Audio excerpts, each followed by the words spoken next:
വളരെ പ്രധാനപ്പെട്ട ഒരു വാർത്താ അറിയിപ്പാണ് ഈ മണിക്കൂറുകളിൽ പുറത്തു വന്നിരിക്കുന്നത്. ആന്ധ്രാപ്രദേശ്, തമിഴ്നാട്, കർണാടക, പോണ്ടിച്ചേരി എന്നിവിടങ്ങളിൽ നിന്നും അമിതമായ അളവിൽ ഫോർമാലിനടക്കമുള്ള രാസവസ്തുക്കൾ കലർത്തി ചൂര, സ്രാവ്, തിരണ്ടി തുടങ്ങിയ വലിയ ഇനം മീനുകളടക്കം ട്രോളിംഗ് നിരോധനം മുതലെടുത്ത് കൊല്ലം, കോട്ടയം അടക്കമുള്ള ജില്ലകളുടെ വിവിധ കേന്ദ്രങ്ങളിലേക്ക് എത്തുകയും വാഹനങ്ങളിൽ വഴിനീളെ കച്ചവടം ചെയ്യുകയും ചെയ്യുന്നത് വ്യാപകമാകുന്നു എന്നുള്ള വാർത്തയാണ് ഇപ്പോൾ പുറത്തു വന്നിരിക്കുന്നത്. ട്രോളിംഗ് നിരോധനത്തെ തുടർന്ന് ആവശ്യക്കാർ വർദ്ധിച്ചതോടുകൂടി ലോറികളിലെത്തുന്ന മത്സ്യം വഴിനീളെ ഇറക്കി കച്ചവടം ചെയ്യുന്നത് പതിവായിരിക്കുകയാണ്.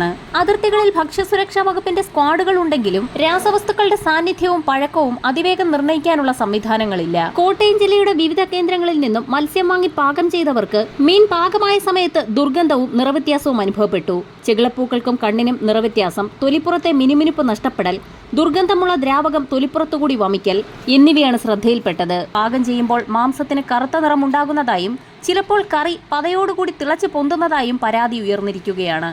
എന്നിട്ടും ചെക്ക് പോസ്റ്റുകളിലടക്കം പരിശോധന നടത്താൻ ഭക്ഷ്യസുരക്ഷാ വകുപ്പ് തയ്യാറാകുന്നില്ല. കേരള തീരത്തെ മത്സ്യത്തിന്റെ 4/1 വിലയ്ക്ക് ലഭിക്കുന്ന മത്സ്യം കച്ചവടക്കാർ 4 ഇരട്ടി വിലയ്ക്കാണ് വിൽക്കുന്നത്. റോഡ് മാർഗം എത്തുന്നതിന്റെ 2 ഇരട്ടി മത്സ്യം ട്രെയിൻ വഴിയും എത്തുന്നുണ്ട്. സംസ്ഥാന ഭക്ഷ്യസുരക്ഷാ വകുപ്പിന് റെയിൽവേ സ്റ്റേഷനിൽ പരിശോധന നടത്താൻ അധികാരമില്ല. ഇതാണ് നിലവിൽ വെല്ലുവിളി ഉയർത്തുന്നത്. മത്സ്യം കേടാകാതെ എത്തിക്കുന്നതിന് ശീതീകരണത്തിനുൾപ്പെടെ പ്രത്യേക സൗകര്യങ്ങളുള്ള വാഹനങ്ങളാണ് ഉപയോഗിക്കേണ്ടത്. വാഹനത്തിനുള്ളിൽ മത്സ്യം സൂക്ഷിക്കുന്നിടത്തെ താപനില -14 ഡിഗ്രിയിൽ നിലനിർത്തേണ്ടതുണ്ട്. അല്ലെങ്കിൽ മത്സ്യത്തിന്റെ തൂക്കത്തിനൊപ്പം ഐസ് ഇട്ട് സൂക്ഷിക്കാം. യാത്രക്കിടയിൽ ഉരുകുന്നതിനനുസരിച്ച് ഐസ് ഇട്ട് കൊടുക്കുകയും വേണം.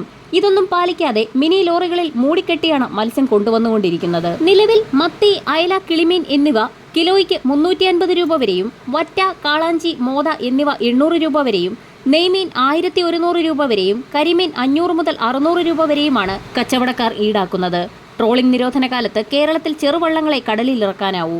മോശം കാലാവസ്ഥ തുടരുന്നതിനാൽ വള്ളങ്ങൾ ഇറക്കാൻ കഴിയുന്നില്ലെങ്കിലും കടൽ മത്സ്യങ്ങൾ സുലഭമായി എത്തുന്നത് അയൽ സംസ്ഥാനങ്ങളിൽ നിന്നുമാണ്. അമിതമായ അളവിൽ രാസവസ്തുക്കൾ കലർത്തിയ മത്സ്യം ട്രോളിംഗ് നിരോധനം മുതലെടുത്ത് അന്യ സംസ്ഥാനങ്ങളിൽ നിന്നും കേരളത്തിലെ വിവിധ കേന്ദ്രങ്ങളിലേക്ക് എത്തിച്ച് കച്ചവടം നടത്തുന്ന വ്യാപകമായ സാഹചര്യത്തിൽ കർശന പരിശോധന ആരംഭിക്കുകയും പൊതുജനങ്ങൾ ജാഗ്രത പാലിക്കണമെന്ന മുന്നറിയിപ്പ് നൽകുകയും ചെയ്തു.